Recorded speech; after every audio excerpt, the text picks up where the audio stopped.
Hi, this is Kristen Herring, and this is the final response to discussion board 3, the article that we read, Evaluation and Assessment Frameworks for Improving Our School Data, or School Outcomes. Evaluation and assessment tools are not considered a means to an end, but rather a reflection piece to help us administrators know how to lead our staff towards the school vision. We learned in the article that there are 4 ways to judge the outcomes of our schools, and I just want to touch on the takeaways that I received listening to your responses to this article. So we need to assess the validity and the reliability of each assessment that our students are completing, because the amount of testing that students are having to complete throughout the years of high school is very overwhelming. And I think, like one of you said, I think it does need to be evaluated to ensure that learning opportunities are not missed. I believe we spend so much time testing that there are many opportunities for learning and using the information that we miss. Using common formative assessments and tracking that data can help us quickly see if our students are on target to reach the benchmark at the end of the year. The problem with externally designed assessments is that our teachers tend to focus on testing testing strategies and teaching to the test, especially if it's a high stakes test that's going to impact what happens to them.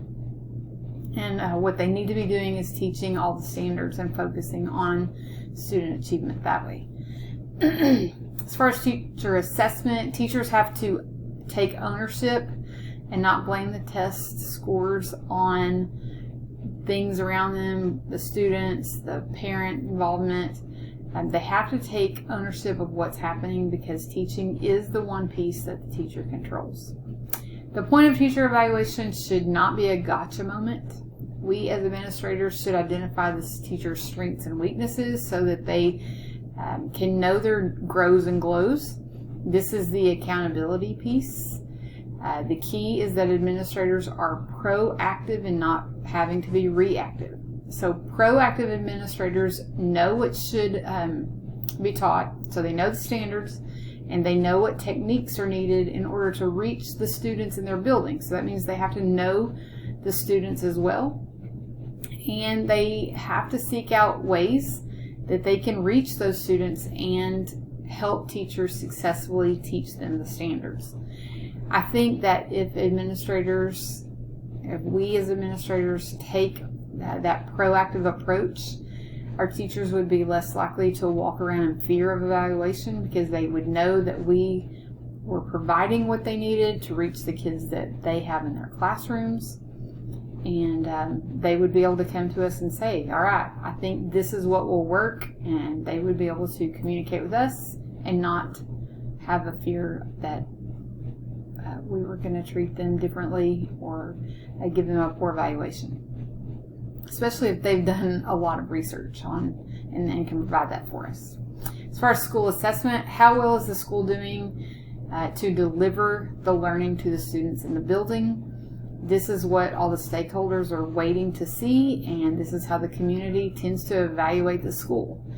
Now, this is really important to schools like mine. I don't know about all of you, but in my district, in my county, Pulaski County, there are 4 districts, 12 public high schools, 9 public charter high schools, and 12 private high schools that students and parents can choose to go to. Obviously, everyone doesn't have money to just choose a private school. However, there are a lot of scholarships out there for kids that want to go to private school, and there's school choice available for students that want to switch to any of the other 11 public high schools or 9 charter schools.